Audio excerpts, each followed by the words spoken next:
हमारे बंजारा समाज ने भारत के सामाजिक जीवन में, भारत की निर्माण यात्रा में बहुत बड़ी भूमिका निभाई है।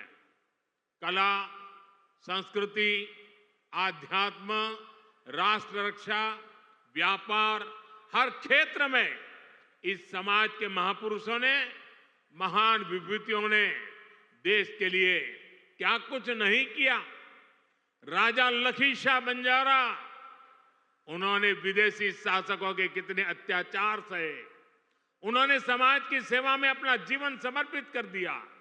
संत सेवालाल महाराज, स्वामी हाथीराम जी, संत ईश्वर सिंह बापू जी, संत डॉक्टर रामराव बापू महाराज, संत लक्ष्मण चैतन्य बापू जी, हमारे बंजारा समाज ने ऐसे कितने ही संत दिए जिन्होंने भारत की आध्यात्मिक चेतना को असीम ऊर्जा दी।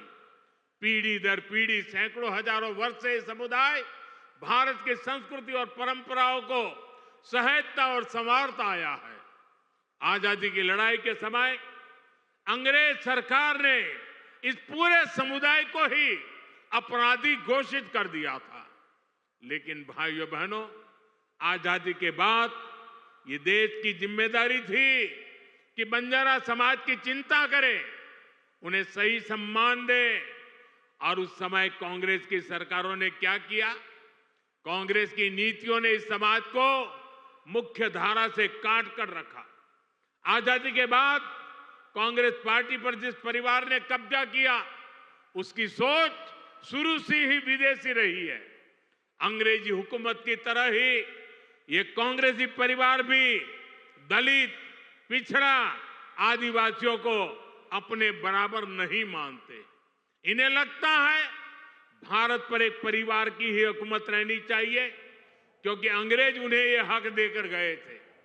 इसलिए उन लोगों ने बंजारा समाज के प्रति हमेशा अपमानजनक रवैया बनाए रखा।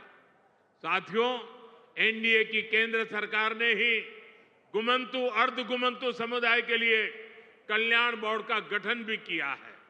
इस समाज के सांस्कृतिक पहचान को सही सम्मान मिले, इस दिशा में भी बीजेपी सरकार और एनडीए सरकारें लगातार काम कर रही है। विकास की गति तेज करने के लिए यहां राज्य सरकार ने संत सेवालाल महाराज बंजारा तांडा समृद्धि अभियान भी चलाया है। साथियों, हमारे इन प्रयासों के बीच आपको ये भी याद रखना है कि कांग्रेस और महाआघाड़ी का आपके प्रति क्या रवैया रहा है।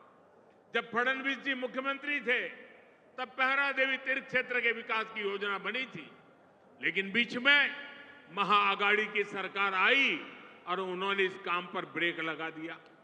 पोहरा देवी तीर्थ क्षेत्र का विकास तब आगे बढ़ा जब महायुति शिंदे जी के नेतृत्व में फिर से यहां सरकार बनी। आज इस योजना पर 700 करोड़ रुपए खर्च किए जा रहे हैं।